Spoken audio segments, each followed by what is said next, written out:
Hey, this is editor Jeff here from the future or the past. I don't know. Welcome to Do the Thing. Hello, Kat.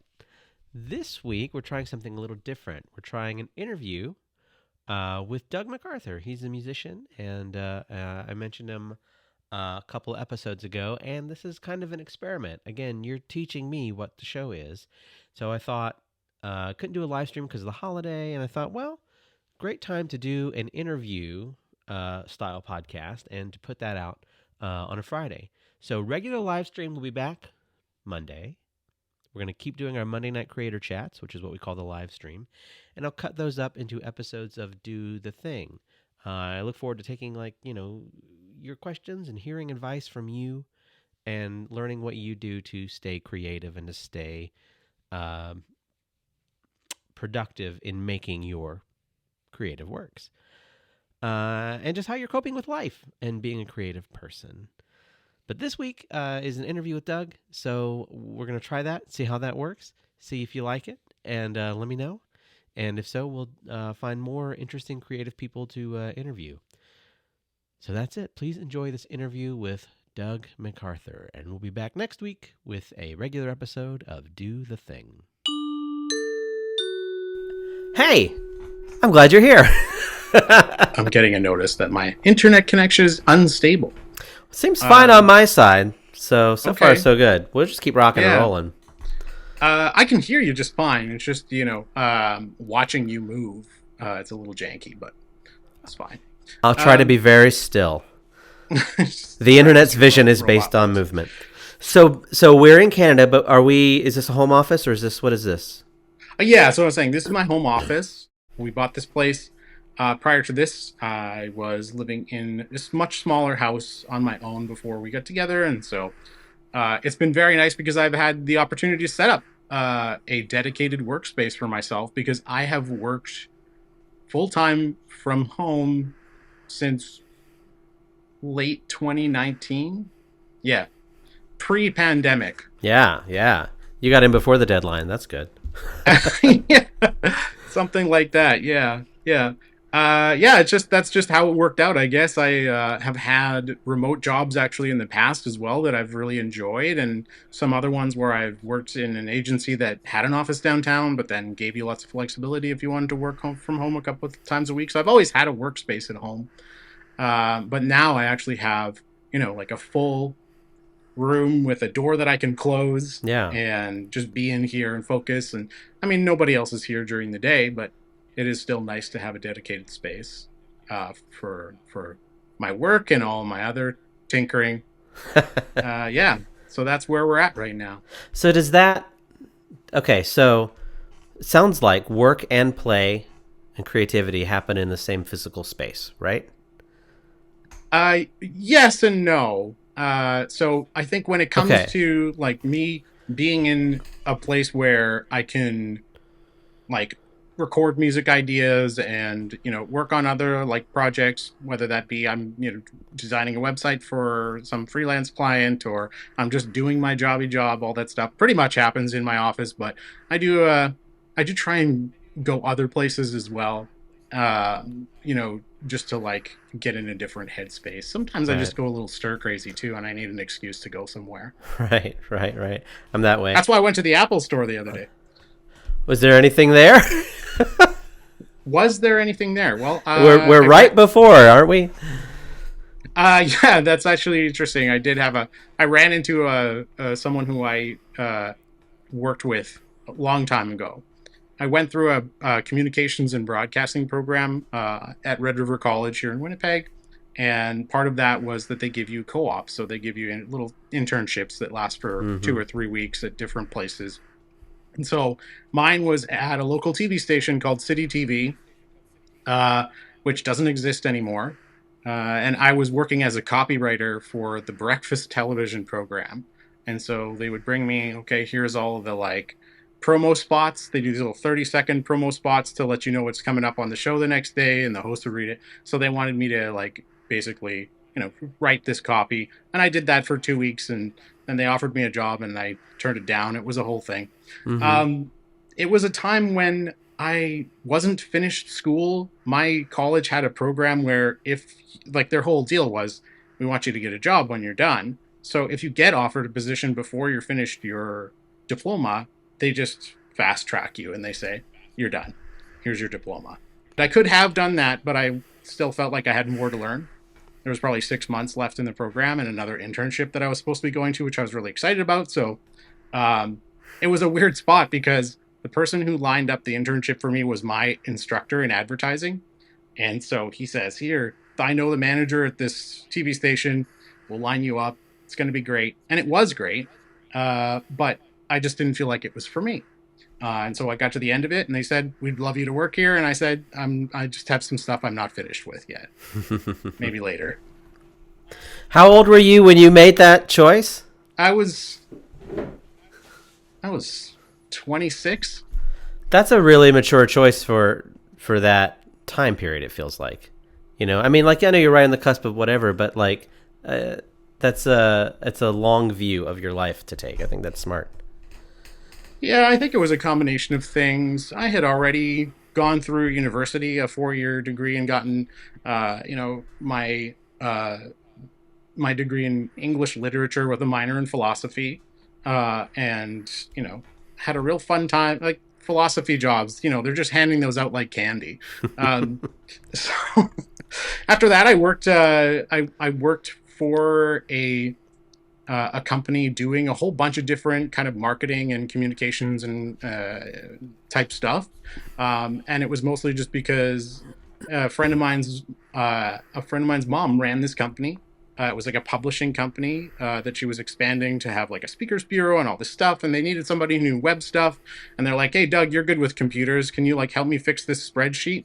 And I did such a great job at it that they offered me a job. I worked there for like 2 years after I graduated from university. And then that made me realize like, okay, now I feel like this is what I want to do. I want to work in advertising and marketing. But I don't have any formal education in that. That's why I went back to college. Hmm. And then fast forward 2 years, I have this internship, and my main goal was really, to try and get into a position where I would do more strategy stuff. Um, and I was really focused on that. And so I got this opportunity to be like a junior copywriter at a TV station, and it was fun. But I also just didn't see there being a lot of opportunities for me to parlay that into bigger things. Uh, Yeah. and so I was like, yeah, maybe later. Yeah, the TV station's kind of always going to be the TV station. Like they're a factory, and that's what they do. And that's it. That's it. That's a lot of like local community outreach stuff. But my understanding is that's kind of it. Yeah, and I think like looking back, that decision turned out to be positive not just for me but for other people as well. There was another person in my class who was super eager to do that kind of work and was able to pick up that position because I said no. Yeah. Yeah. Uh, Whereas she was off at some other internship that she wasn't actually interested in. Yeah. Yeah. Um, Yeah. Um, and yeah, and then for me, like that gave me, I went back to do another internship a few months later at a way bigger agency, and that kind of was the jumping off point for the whole rest of my career. so that's kind of what put you in where you are now. Yeah, yeah, in terms of like So, my day job. Yeah. yeah, yeah, yeah. Uh, so I was talking to my corner philosopher, and I was buying a pound of philosophy from them to go, and we were talking about when you're sharing a space with, because I know that sometimes you get out, and I do the same thing. But when you're sharing a space, a physical space with work, and it's also somewhere you can go to be creative, only because it's the only place you can kind of be on your own. How are you mentally keeping those things separate, or is that even an issue for you? It is a big issue for me. Yeah. So, okay, not to get into a very long, drawn out story about drastic things that happened in my life, but in 2019, I was working at an ad agency in downtown Winnipeg that was, on paper, my dream job. I was being a marketing manager, working on strategy. We had interesting clients. The agency was growing. Lots of really cool stuff was happening. They had, you know, a really nice modern office space with all of the amenities and snacks and unlimited vacation time, which, that one I could talk about for a while, but Yeah, that's a secret let's not trap. dwell on negative things. Sure. Um, and uh, I was really struggling. I didn't want anyone to know because in my mind, my ambition through my career up to that point was to have a job like that. And so I was trying really hard to outwardly express and to convince myself this is the kind of thing that I want to do, and this is what's going to make me happy and fulfill, you know, what I want to do in my career and other stuff in my life. But the reality was that I was struggling really hard with just the level of responsibility that I had in that role, because there was massive expectations. There was a lot of money on the line for the agency as well, in terms of, okay, these projects have to get done, and clients are expecting things, and we have to deliver results and all of that stuff. And I struggled hard at that. I wanted to do a great job, but I just wasn't. And I didn't find that it was an environment that was full of the support that I would need for the kind of person that I am to get stuff done. And I didn't understand what that meant at the time. Uh, but fast forward to, 6 months later, and they're saying, this isn't working out. So you got to go, which was super tough for me, sort of given my thoughts about this being the type of thing that I want to do and trying really hard to succeed at it, and just it didn't work out. And being really confused as to why that was. I'm like, this is the kind of thing I want to do, right? The reality was that I was fighting a losing battle, and I didn't know it. And so losing that job was the catalyst for me finding out that I have ADHD. Ah. So Okay. I, I Let's go grab a glass of water. Hey, let's go grab a glass of water. Huh? Tips and I tricks. should. I probably should have turned that off. I always get caught up. I have the Google daily routine trying to remind me to be a better person. Look, I have things like that too that pop up on my watch, and yeah, I get it. Yeah. It's just funny that it interrupted me at this moment. I'm having this but it's self-reflection. And it's funnier because it's also a system that you put in place because of probably the thing that you just mentioned, which is like, here's a struggle that I have, and here's literally one of the tools that's helping you popped in to say, hello, I assist Doug. That's absolutely true. It's absolutely true. I totally have things like that set up for myself. I'm big on automations, and one of the main reasons for that is because I can't, unlike some other people that I know, I can't hold tasks in my brain. Right. I can't trust this may be a negative way to say it, but I know for sure that the ambitious thought of, well, I'll just remember that I need to do this thing later.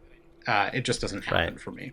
But anyway, so going back to what I was saying, about sort of going on this journey of self-discovery, as pretentious as that might sound, that's actually, I don't know any other way to really put it. Yeah. And for me, I don't know if I ever had any real big feelings or fear or any kind of aversion to seeing a counselor. And that was something that I actually had done before in the past when I was going through a different rough time. And so I just thought, you know what? I think I need to figure some stuff out for myself as to why, the thing that I wanted to do the most, that I felt like I was going to be successful at, the environment that I was working in that I thought was going to be the best for me, was kind of the worst. Yeah. So I went to see somebody about it, and they asked me a bunch of questions, and then they interviewed my girlfriend, and they interviewed my some of my family members, and then they came back to me and said, "Yeah, we're gonna write you a letter, and this letter says you have ADHD, and here's the recommendation. If you want to do medication, you can do it. If not, here's a bunch of other resources you can take advantage of." And so I did that, and that was the starting off point for me having a much deeper understanding of why I am the way I am, how I work, how I can set myself up for success creatively and productivity wise, and literally everything else, and in my relationships, how to express myself when I do stuff that might not make sense to other people, to just basically say, this is how my brain is wired, and this is the reason why I do this or that. And also ask for accommodations as well. Mm-hmm. So in my next job, I started that whole thing off being, and this is the thing that I've learned that is some people approach with a healthy amount of caution, is sharing that information about yourself with an employer, because it could be handled many different ways. I was Yeah. fortunate enough to work with someone who very who understood that environment very clearly and understood how to accommodate me, uh and that was great. So I felt super fortunate that it wasn't damaging to me in my job to let them know what I struggle with, stuff like that, and how to accommodate me, things like that. So yeah, so and I've done the same, like I've that was and I've moved jobs one more time after that, and I've always sort of had that same approach and have had a lot of success getting support. So I I try not to go down too many rabbit holes, but I do read a fair bit of stuff online from people who have ADHD, same struggles. Um, and a lot of people are worried about that, or who have had very negative experiences with trying to share that information with their employers. Don't know what kind of jobs they have, but it was a thing that I've seen come up, here and there, was that this could be it could be perceived as something that is makes you unemployable or something like that. Yeah. Yeah. Well, that's fascinating. I thank you for sharing that. I am wondering how much of your journey with ADHD contributes to when you maybe why you started, but also maybe why you start or stop making music at any given time. Like, yes, we all get busy with life, but like, in addition, what are the particular things that are going on with you that that either get you in the zone or that get you out of the zone? Do you go on streaks? Like, what is it that works for you? Oh, it's hard to pin that down. I think I've always I've always had some external catalyst that has pushed me in the direction of doing music.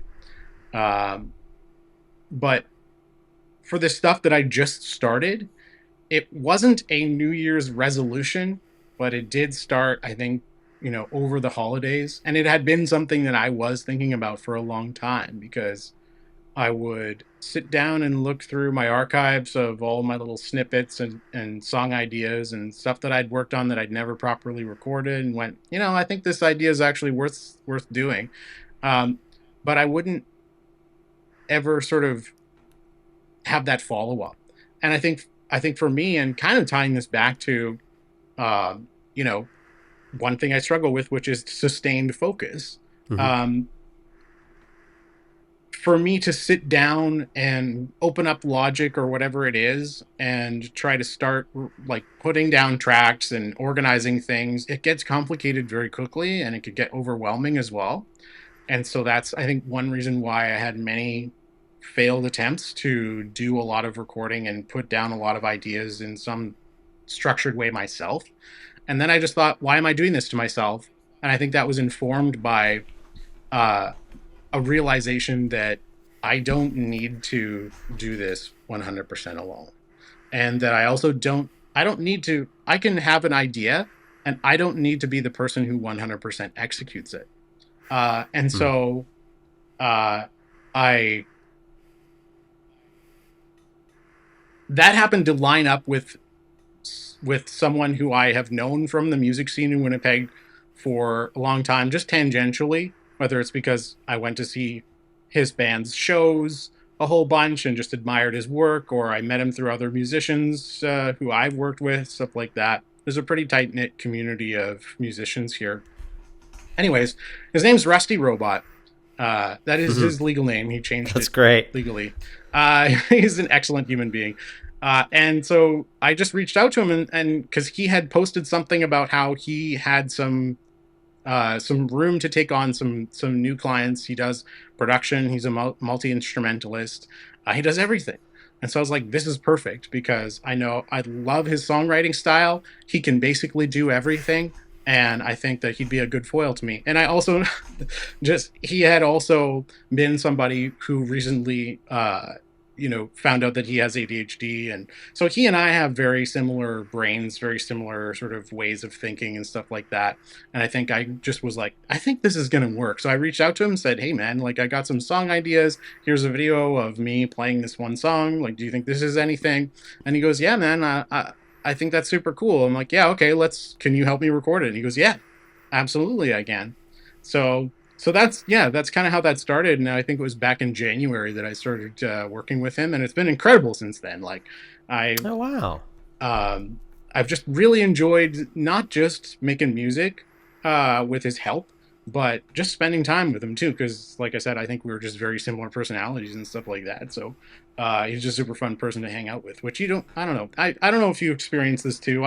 I'm 41 and I find it really difficult these days to just sort of have new friendships come out of, anything, especially since, we've just gone through a period of time where everyone was living insular lives and now it's opened back up again for quite some time. But I think for myself that my default state is like solo. And sure. Yeah. So to have someone to bounce ideas off of, who I feel like gets all my stupid Futurama references and all of that, has been really great. And so it's just, in terms of my confidence in myself and my abilities creatively, having someone like that on your side, it just has been like, it has skyrocketed my own productivity. It has now sort of convinced me that I should keep working on more new stuff, which I've been doing. And just now has sort of, because this is the thing too, is that I just felt like there was a big sort of hole in my life where I was like thinking about what makes me happy? What are the things that I do in my life that, just make me feel like I'm spending my time valuably? And making music is definitely one of those. And I just thought, I kind of haven't done that for like 6 or 7 years in any significant way. Why? Like, what is it that stopped me from doing it? And I had to think like, yeah, sure, there was a bunch of life stuff, like you were saying, that happens. But that's not enough of a barrier for me. I just had to get out of my own head about it. Oh, sure. It's interesting to hear about creativity as like quality of life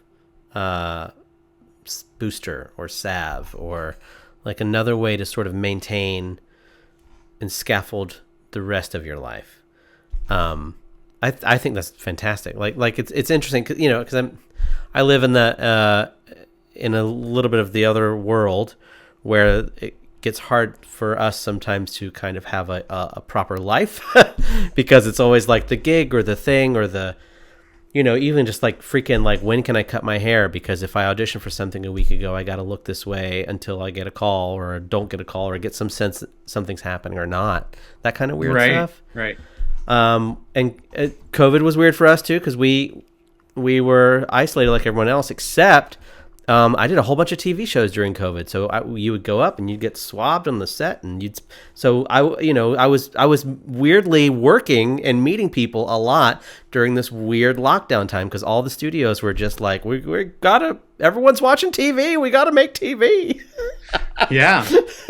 Which was a very interesting motivation for that. It was a weird time. But I love hearing that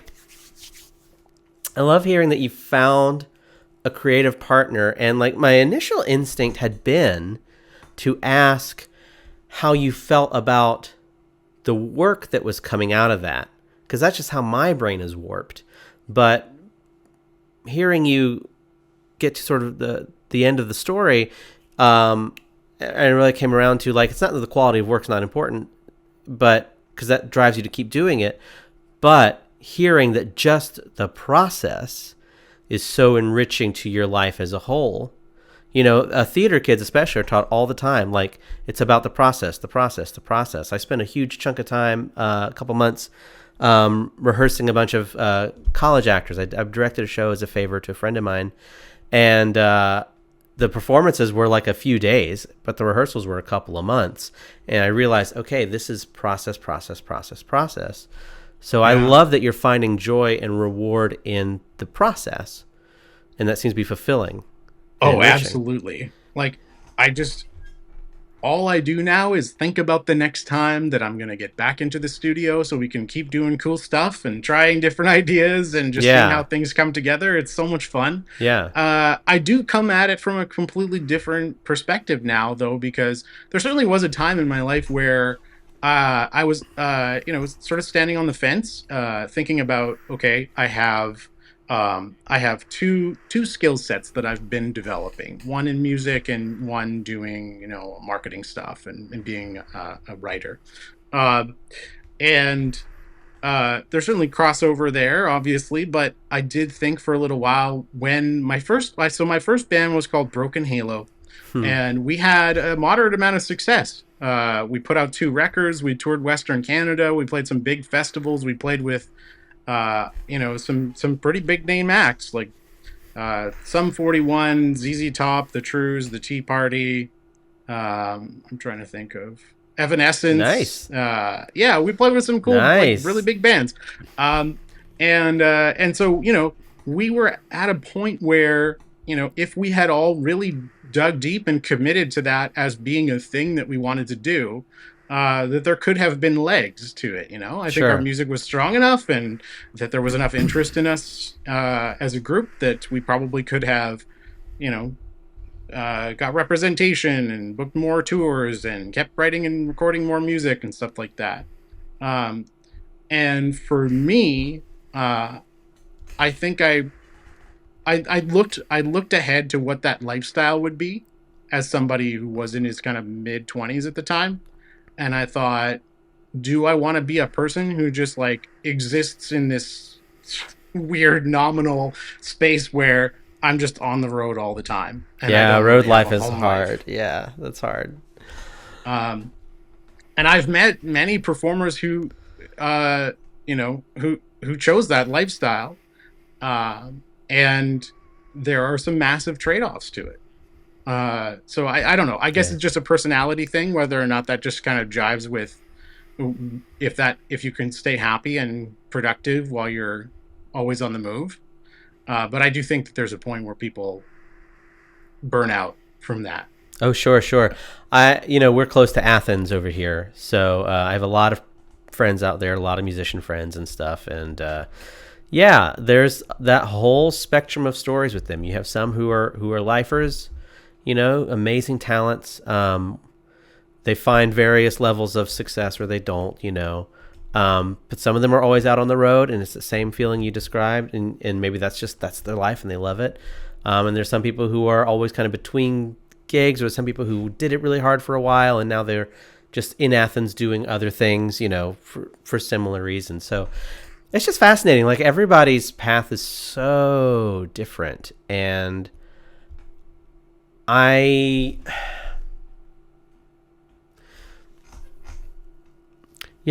thing that always kind of eats at me about like, like hustle and grind, and like everyone's always trying to, Right. if you're not trying to be a number one top of the mountain, then something's not worth doing, right? Which is, I think, a stupid headspace that I have been in when I was younger.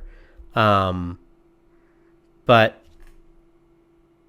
that whole way of thinking just worries me, because you can't be that way without like judgment on other people. And like I'm listening to like you and talking about how like the work I've heard is great, but just hearing you talk about the process and how fulfilling that is for like your life as a whole person, and the choices that you decide to make, to protect your life as a whole person, and then to not let go of the creativity, but to work it into, your life in a holistic way, I think has tons and tons of value.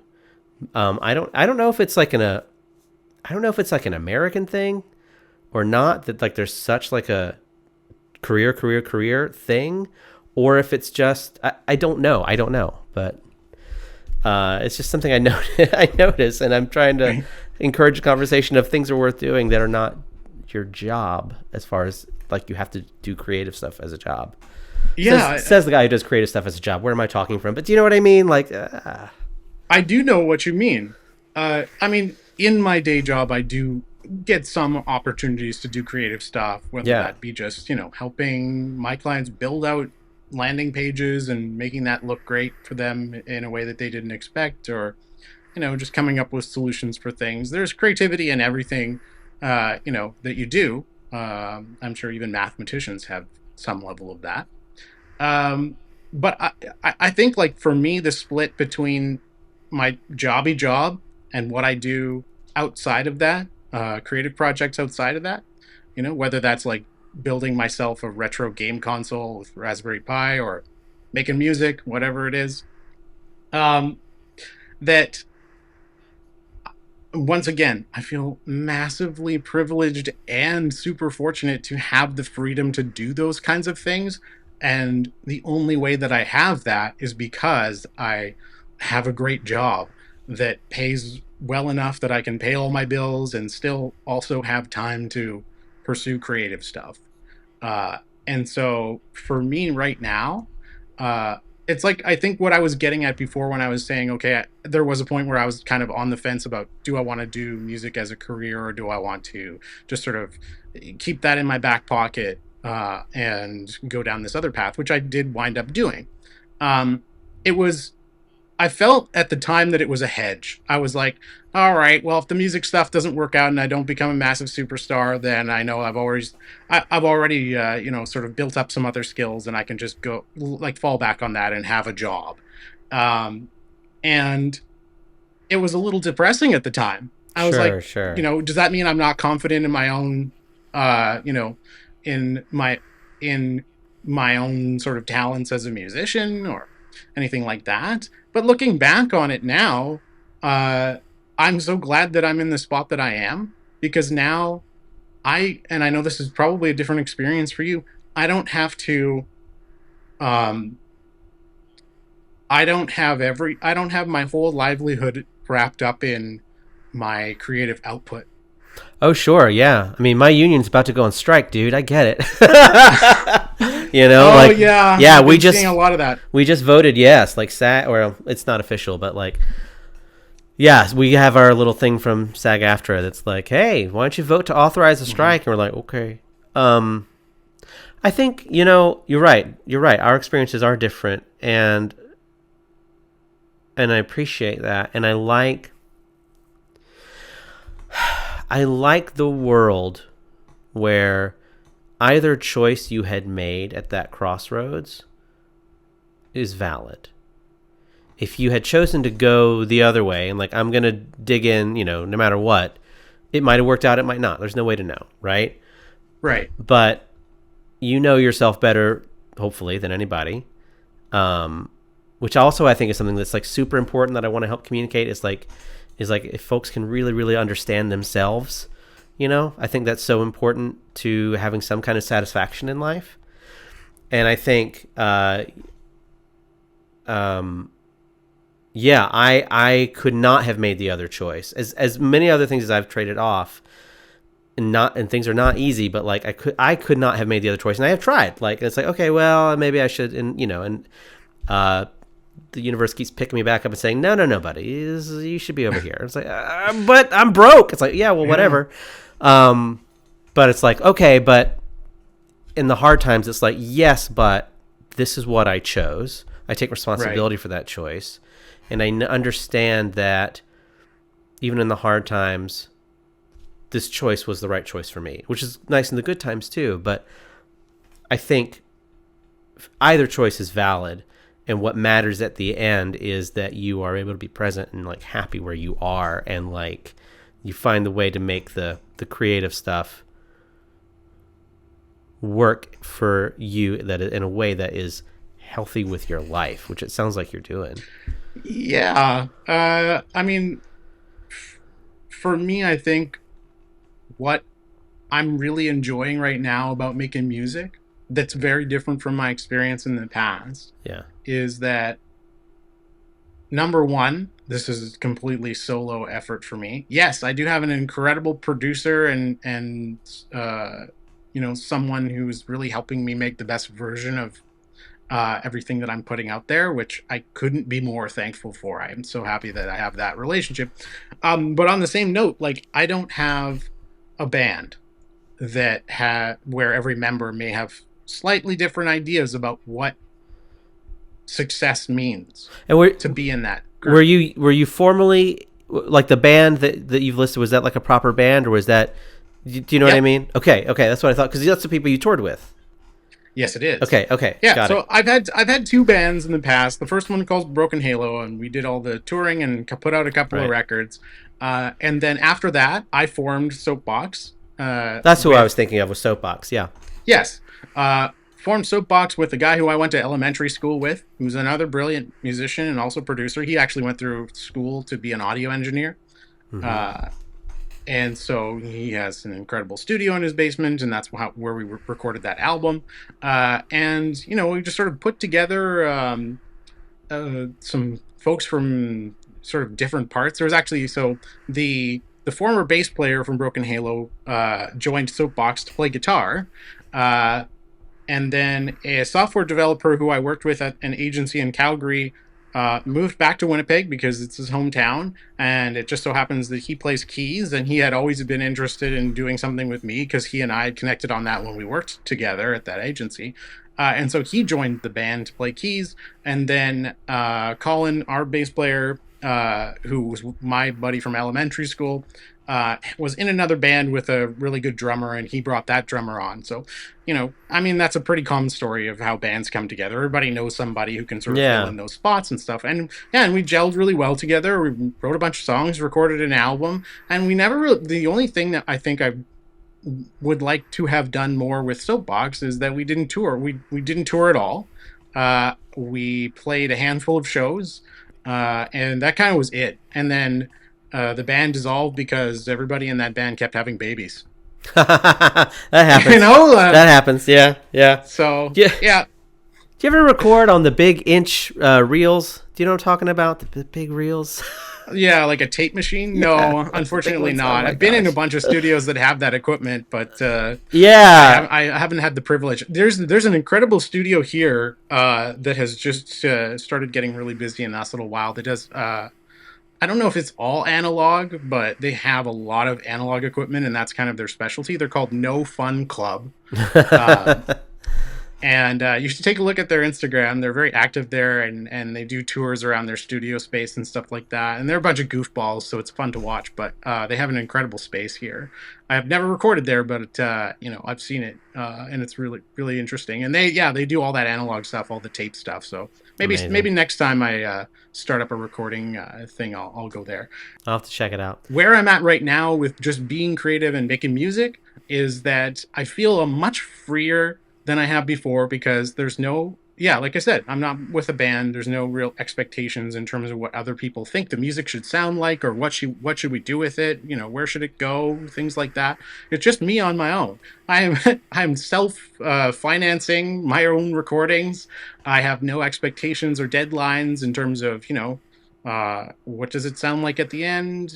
What's my vision for it? Stuff like that. I'm letting that evolve pretty naturally. And actually, that's a thing that I know, like, my producer Rusty has been very sensitive about too, which I appreciated a lot. Is that this is the first time that we've worked together on music, and so he didn't have any idea what my expectations were going in, and so I found it great that he would stop a lot of the time, and let's say we were working on laying down drum tracks, and he would have recorded a take, and then we would stop and we'd talk about it, and he would say, okay, well, what about this part, or did you like this rhythm, or does that line up with what you thought this part was going to be like? And I mean, there are just some instruments that I just don't have enough experience on to sort of give any informed opinion. I can just say I liked how it sounds or I didn't, but most of the time I'm just like, I trust you. Like, I trust that you have an idea of what the best version of this is, and that you're going to apply your own style to it, and that's great. And so I have a much more relaxed attitude to what the output is than I have had in the past, because I've had to sort of manage a whole bunch of other people's expectations in a band. Right. There's a movie. Oh, I shouldn't even bring it up now. I'll tell you when we're off. I'll tell you when you're off. There's a movie that like totally Okay. hits this balance of being a working person and making music, but also the dream that I saw at a private screening that I will tell you what it is later. Okay. It sounds cool. Because it's not a. Well, I just it is finished cool, watching. but it's not a thing yet. I just finished watching Daisy Jones and the Six, and I mean, as much as that's just a straight sort of fictional retelling of Fleetwood Mac's rise and fall, one of the things I found super interesting about it is all their sort of dramatization of what it's like to be in a studio and to try and make music with other people. And obviously, I mean, those are the most exaggerated versions of those relationships, where people are literally having fist fights in a studio over what they want the song to be, or you changed my lyrics or whatever. I've never had that experience. Yeah. But I did find it really interesting to just have I always gravitate towards stuff like that, just any sort of fictional version of something that I've had experience with myself is always really interesting to see, and especially when it comes to making music. So I don't know, like, the good version of that is Once, where it's just a super sad sack guy with an amazing talent who has this relationship with this other musician that should be a romance but isn't, because he's got this other thing going on. That to me is an amazing story, and I saw Glenn Hansard live shortly after that film came out, and he blew me away. Like, he's in person just as charming as he is on film. I'll have to check those out. So those kinds of things I always think about. Yeah. I'll have to check both of those out. I spent a lot of time as a kid in recording studios because my uncle was trying to be a country music singer, and it was interesting. So we go up to Nashville and we do the whole thing, and some life lessons learned there about contracts, especially. Yeah. Before, because I'll have to hop away in a little bit, but I wanted to know if there's any kind of music that you like that you wanted to share, if there's something that you wanted to play, or if there's something you want me to drop in, like later I can put some art on or something. But I don't know if there's anything like orally that you want to share. I thought about that. Yeah. I'm very happy to play something, and so I don't know how it's going to wind up sounding on the other end. But I'm certainly happy to give this a shot. I did have a kind of. It's like the tiniest of tiny desk concerts. Yes. Yeah, absolutely. Well, let me give this a shot. And if it doesn't sound great, we can edit it out or whatever. Yeah, absolutely. But let's see what I can do here. This is called Control.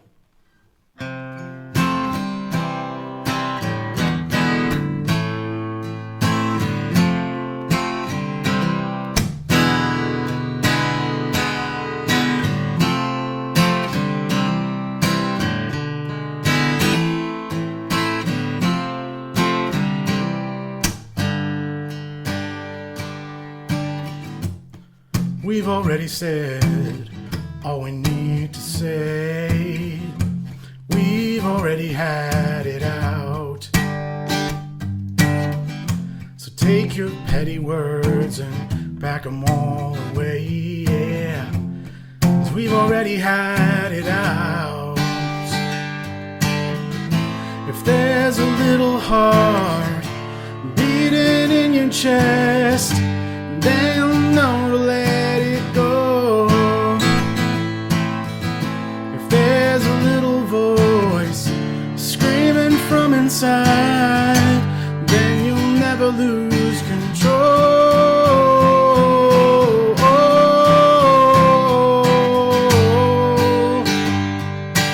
Never once again lose control.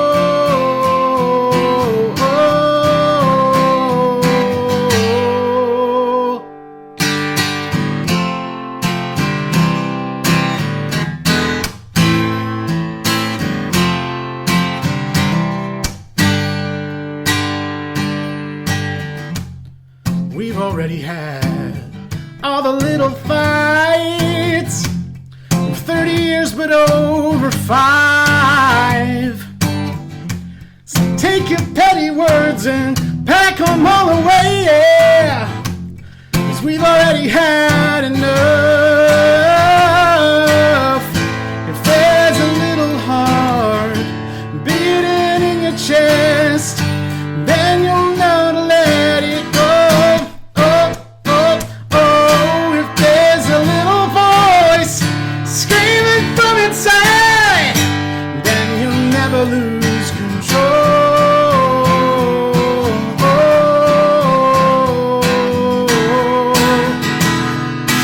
Never once again lose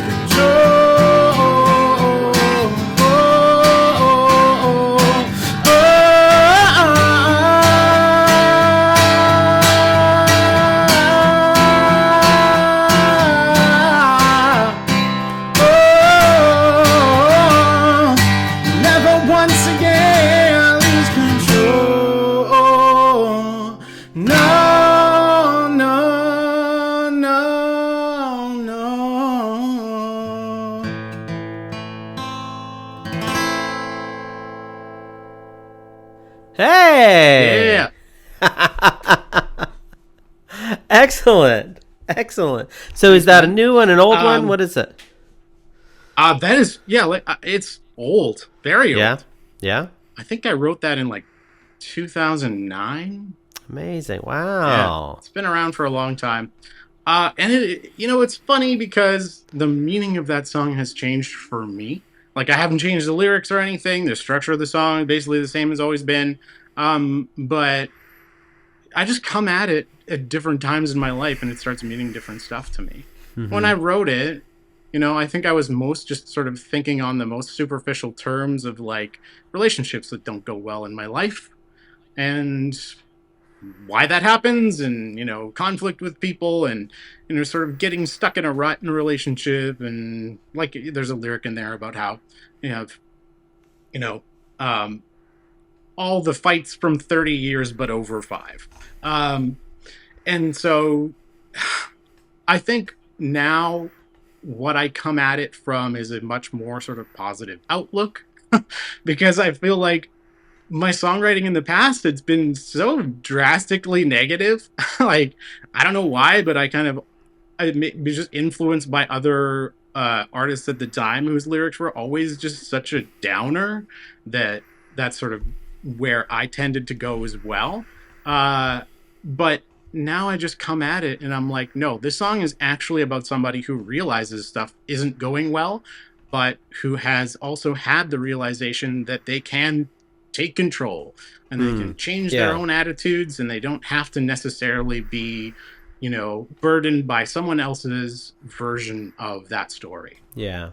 Yeah. Wow. Well, thanks for sharing that. And I love how it stays with you. Like, when you make something and it's sort of that companion in your life as you move forward, and the meaning of your art will change to you. Yeah. And when you think about when you share stuff with people, that's happening for them too, right? Like, whatever your song meant to someone in 2009 they probably have a different outlook on what it might mean now, and it might be in line with yours, or it might be something totally different based on what's happened to them since then. So that's pretty neat. And I think that's such an interesting, thing that happens when you interact with your own art or some other people's, is that it does change meanings. And I think as an artist, somebody just putting creative stuff out into the world, one thing that I think just takes time to realize is that you can't be precious with your work. That, like the Steve Jobs quote, "Real artists ship." Yeah. So you do have to let other people experience it at some point. Otherwise, why are you doing that? Not to say that there aren't people who just make stuff just for themselves and nobody ever hears it, which is also totally valid. But I do think too that your relationship to your own art changes when other people hear it and have their own interpretations of it, and you might actually reframe your own perspective on what you put out there based on what somebody says about it. I know that's happened to me many times when somebody comes to me and says, "Oh, this X song was, really important to me because I just really thought that it was about this." And I think about it and go, my initial bad person reaction to it is like, "Wow, you really messed that up because that's not what this is about at all." And I just thought, no, it's about whatever you think it's about. And I understand that. I've gotten reviews before where it's like, "Oh, was that what I was doing? Oh shit, okay." I'm sorry. Yeah, so I think, like I said, I don't know if this is necessarily something that you would, I think you'd have to be an extraordinarily mature person to start out making things with that perspective, and just let them be out there in the world and not have emotional, your emotional state tied up in how people react to stuff you make. But I also think that right now with the things that I do, that it's funny when I start working on something, like that sort of skeleton of a demo that I sent you, which is going to be, produced.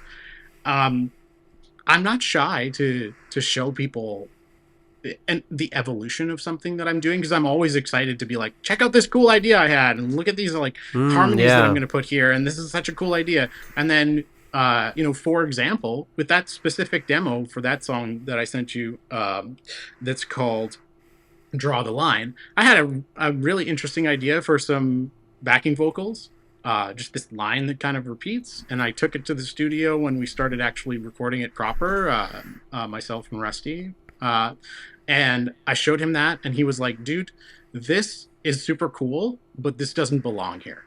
Okay. And having him be super straight about it was so great, because that gives me confidence that he's not the kind of person who just is going to let me do whatever I want and produce something that isn't the best version of it that the two of us can come to. It is a level of trust when you have someone who's going to say, "Hey, maybe not this one." You're like, "Thank you." That can prevent a lot of doubt in the creative process.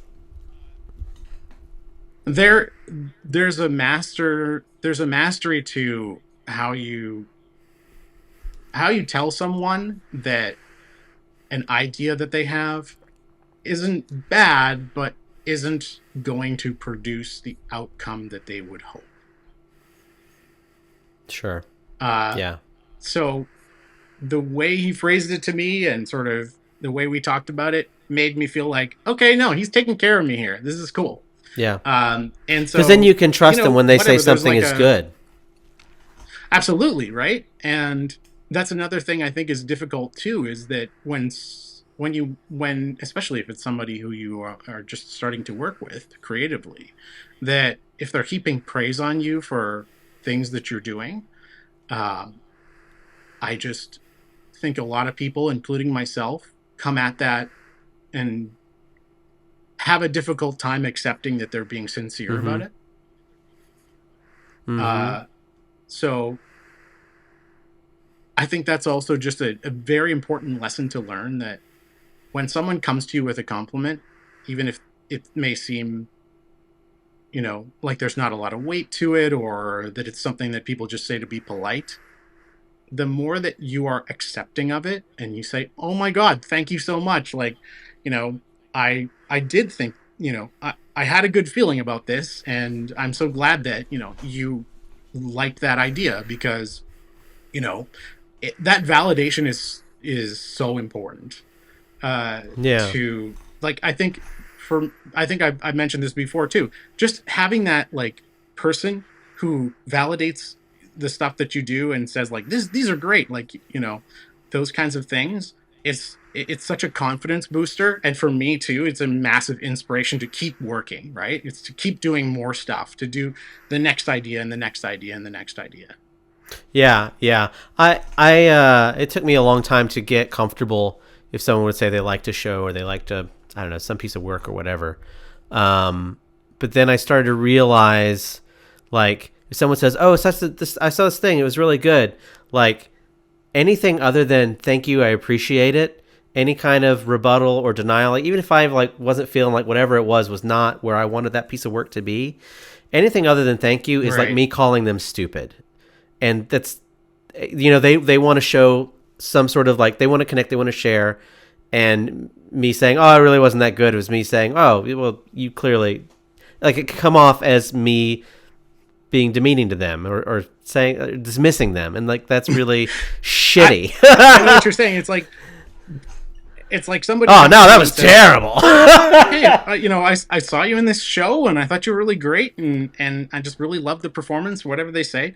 And if you come back to them and say, that wasn't my best work, that conversation could be perceived as you sort of saying, well, wow, you really must not have good taste if you enjoyed that, because in my mind, the worst thing I've ever done, kind of thing.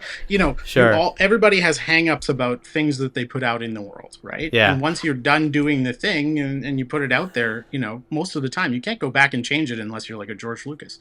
There is a sense of, like, you want to be like, you want to accept the compliment, and you want to let people know that you appreciate them saying the thing, because sometimes too, and I felt this way too. I don't know. I see, like, somebody who I recognize from something, I guess actors probably get this all the time, because it's so, like, your face is so much tied to everything that you do. You see somebody who has done something that you really liked, they're in the airport or whatever, and you go up to them and you say, "Oh my God, I love your work. I saw you in this movie," whatever. It becomes almost like a transaction to them. Sometimes I feel like, especially people who've been, who have a lot of notoriety, or that happens to them all the time. I hear people saying that they really struggle with this, that it can be really taxing to have to continue to do that interaction over and over again every day as you're going through your life, and to have it still mean something, because it means something to the person on the other side, right? But to have it still mean something to you, that you don't need the validation anymore, maybe. So I do think that there's a balance there of you want to seem humble, and you want to be accepting of a compliment, but at the same time, I guess there's just it depends on what your own personal experience is, and especially coming up to someone who you have that parasocial relationship with, where you've absorbed them as a person in so many different things, doing stuff, and your perception of them as a person is completely tied up in, their work, whereas their experience as a human being going throughout the world is totally different. And so there's a complete imbalance there. I think is really, really difficult to navigate sometimes.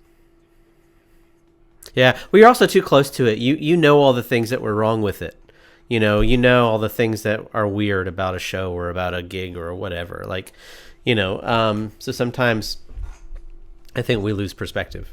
And as long as, if you're an entertainer and they're entertained, and, like, their life is better for a few minutes because of a thing that you got to be a part of, like, and everything that's wrong with it. Well, every restaurant you go to, like, the staff is a mess, and they know all the things that are dysfunctional about that restaurant. But, like, if I love the food, that's fine. Keep being dysfunctional. It works. I don't care.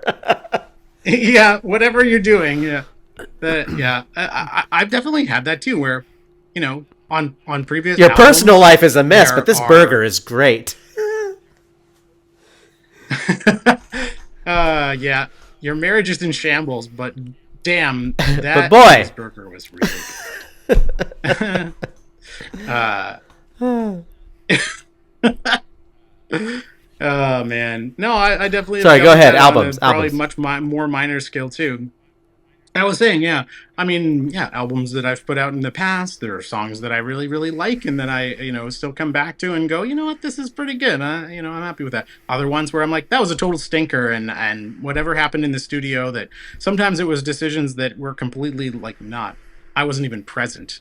Working with the band, there's times where we had sessions where our guitarist and our producer would just meet and do a bunch of stuff, and then we would come back later as a band and listen to it, and they would be like, you guys, we worked so hard on this, and check out this and that, and doesn't this sound incredible? And I'd listen to it and go like, that's not what I imagined this song sounding like. And like I was saying before, and then you have to navigate sort of relationships. You don't want to upset people who've worked really hard on something that they value in their creative Yeah. work. Well, and you want to be But open when it to it all has to being come different. together as a whole, right? So I've definitely dealt with that too, where I have a dear friend of mine who knows every bit of music that I've ever put out, and he's a big fan, and I appreciate that massively. But we have big disagreements on like whether or not a certain song on a previous album is any good. And he's like, man, that song is, that's one of my favorite ones, and I just like it. And I'm like, that's cool and all, but it's a total piece of garbage, and it could have been a lot better. Like, that, and I've had that back and forth, and I just realized like that's not a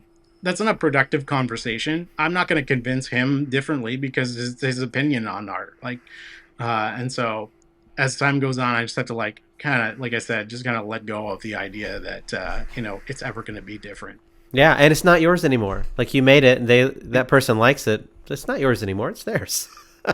Yeah. You know? Yeah, Yeah. absolutely.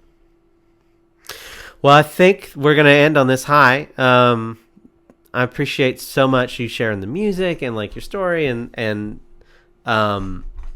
just your perspective, just understanding how your art integrates with your life and how you keep on doing it and making stuff and doing the thing that makes you happy.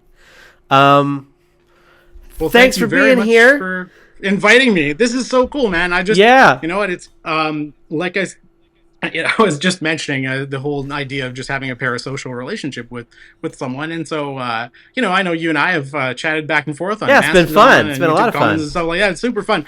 But at the same time, I think I probably have been more. I've been absorbing stuff that you've made more than I have been interacting with you, and so it's so cool to have an actual conversation with you and all that. So it's super fun.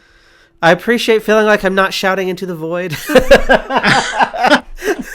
Yeah, that's gotta be tough when you are doing like just a solo live stream and you're trying to watch comments and then also still have things to say and stuff like that. It is it's a very strange situation that I think is just, to me, it's like part of the zeitgeist now that we have so many people who just do streaming. And when I first started watching a lot more streamers like on Twitch and stuff, I just found it so strange to watch someone sit there silently and go like this, and they're scrolling through the comments and going, oh yeah, and then they're reacting to stuff. But it's like, it's so, there's such a time dilation happening where like there's massive gaps in between sort of when you say something and when they're able to respond to it. And a lot of time while that's happening, they're building a mechanical keyboard or playing a video game or doing whatever it is they do. And so to me, it's just like it's such a strange conversation that I don't think could have ever happened before. It's like a radio call-in show where instead of call-in, they get telegraphs.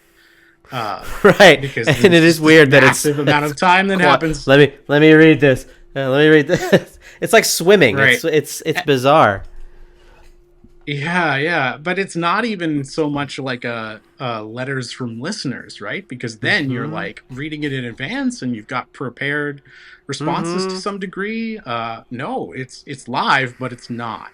And so I do think that that's like, I don't think there's anything necessarily good or bad about it, but it is sometimes really funny to watch somebody just go completely silent as they scroll through their own chat. Oh, Just it's to so find some weird. little nugget of It's something so they can weird. comment on. Well, too, because you want to be like respectful of. I hate to miss anyone who says something, and especially like folks have been sharing like really stuff that's like kind of personal about art and stuff like that. And so I feel bad if I miss any of it. So I try not to. But it's weird too because I come out of like an improv background, and I did a lot of improv, and I'm trying this. I'm practicing, in front of everyone because it's fun. And again, my union's going to go on strike, and I'm so used to doing things now that are takes, and you shoot it and it's in the can, and you made stuff that's not going to come out for months, and half of it you can't talk about and whatever. So it's kind of fun to just be like, blah, hello world, what's happening right now? Yeah. It's weird. Right. And you do, you do the thing, and you've got that conversation happening on the spot, and then you've also got ammunition to cut that up and make little segments and do your animations and do everything like that. So it gives you, man, it must keep you busy. That's all I was thinking. Well, so far it's fun. We'll see. I'm trying to pace myself, a little bit. I imagine like there will be a time where like the streams kind of come and go, as I want to do them, and I stick to, maybe stuff where I find some more creatives to talk to, because there are folks that are in very interesting places in their career, but those people are more time constrained because they're more public figures and stuff. And so it's like, well, if I'm going to get with them, I'm probably not going to get a live stream with them, but I can probably talk with them in a can for a little bit, and I can roll that into something, So I really mean it when I'm like really trying to learn from everybody, like, what the hell is this? Like a lot of times when I used to teach improv, I'd walk in a room and I'd be like, well, what do they need? Like, that is what you had planned. But you look at this group of people that are in front of you, and maybe someone's having a weird day, or maybe the group is not listening to each other, or whatever it is. I like to learn, well, what do they need? And then craft the class around that. And I feel like this is like the same thing. It's like, well, what's going on with people? I don't want to assume that I know anything about anything. It's not an advice thing. I'm just trying to like learn what is actually working or not working for people, and how can we maybe be a little nicer to each other and understand that creativity doesn't have to be your work, but that also doesn't mean it's not important. But if it is your work, that's also okay. And I don't know. I'm trying to figure it out, man. Well, I've been inspired by all the stuff that you've put out. That's so far, kind. That means so much to me. Thank you so much. That is so kind. I'm trying.